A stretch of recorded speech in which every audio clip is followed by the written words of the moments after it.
한국 고대 명상 거류산 선식명. 세상에는 임금들이 많이 있다.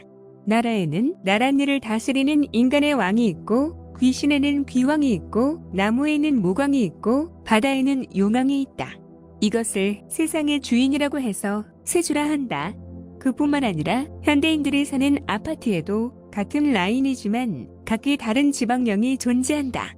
필자가 고속터미널 옆 현대아파트에 살고 있는 회원의 집을 방문한 이유는 무남 동녀인 딸이 자살소동을 일으킨 때문이었다. 20년 전에 100평 아파트가 40억에 거래가 되었다고 하니 서울에서는 최고의 아파트인 것 같다. 먼저 회원의 아파트에서 자살소동을 일으킨 빙의령 영가를 제거하고 같은 라인에 있는 다른 층을 방문할 기회가 주어졌다. 그런데 각기 다른 영혼의 그림자가 존재하고 있음을 확인할 수 있었다.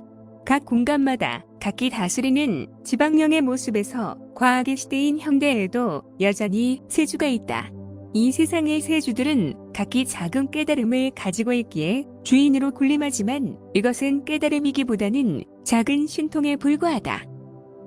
크게 깨달았다는 대우나 대각이란 말은 부처님이나 예수님에는 어떤 일을 불문하고 말할 자격이 없다. 흔히 평생을 참선으로 수행한 큰 스님을 고승이라 숭배하고 또 어떤 일을 세계에서 제일 가는 산부처라고 자랑한다. 하지만 마치 빈수레가 더욱 요란하듯이 그들은 광고물의 기획에 불과하다. 법력이란 나이의 많고 적음과는 절대 비례할 수 없다. 더욱이 신도들에게 고승이라고 존경받는 선승 역시도 겉으로 내색은 않지만 항시 부족함을 본인 스스로는 잘 알고 있다. 필자가 부산 범어사 출신 뇌출혈 환자 스님을 치료한 적이 있었다. 치료의 대미는 객괴혈의 계열이며 하늘의 소리, 관음을 얻는 것이다. 불과 6개월 만에 3년 동안 괴롭히던 무기력과 혼조를 이겨내고 재기에 성공한다. 60세가 넘은 그분 역시도 나이 많은 70세에 사형을 모시고 있었다. 사형은 선방의 우두머리를 하고 계시지만 항시 이 세상에 깨달음을 주는 최고의 법문은 과연 무엇일까?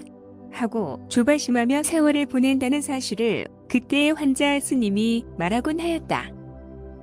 명안정사는 시냇물 속의 자갈과 모래를 환히 들여다볼 수 있는 해양이 열린 스승이다. 더욱이 읽고 있는 불교 경전 속에서도 기록한 작가의 수행 정도를 감지할 수가 있다.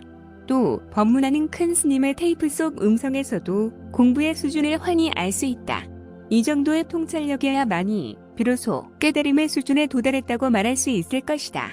전해오는 중국 선서 전등록의 기록 속에는 많은 스님들이 깨우침을 얻었다고 하지만 과연 기 공부를 하지 않고 마음 공부만으로 깨칠 수 있을까 의문이 든다. 흉가나 터가 세다는 곳은 대부분 질병이나 사업에 실패하거나 배가 망신하여 사람이 죽어서 나가는 이가 허다하다.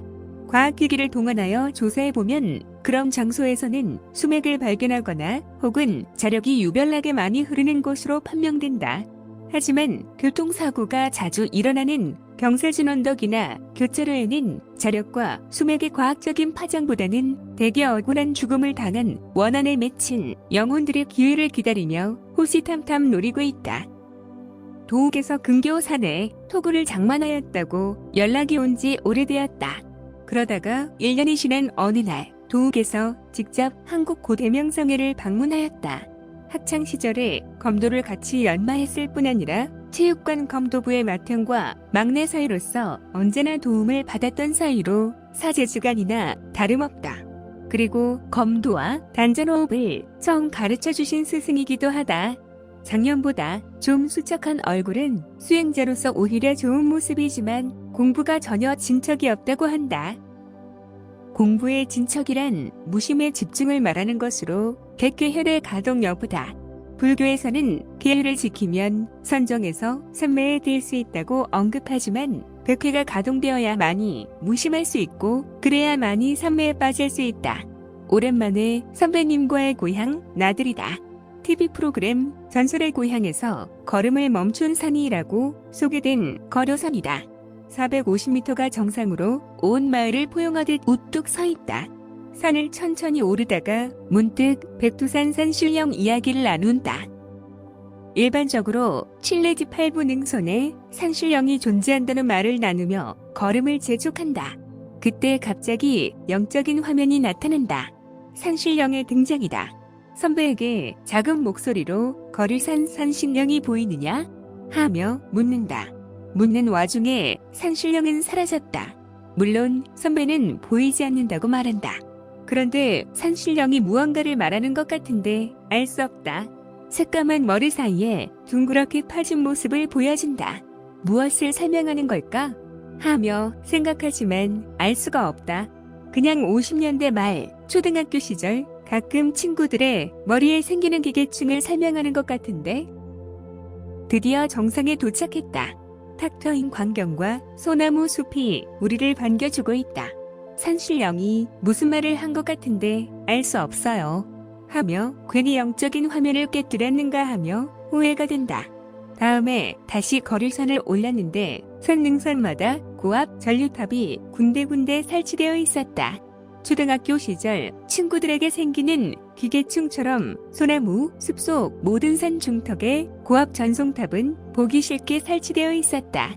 작년에 거리산 산신령이 내게 무언가를 이야기한 것이 고압 전송탑 이야기임을 오늘에야 인식하게 되었다.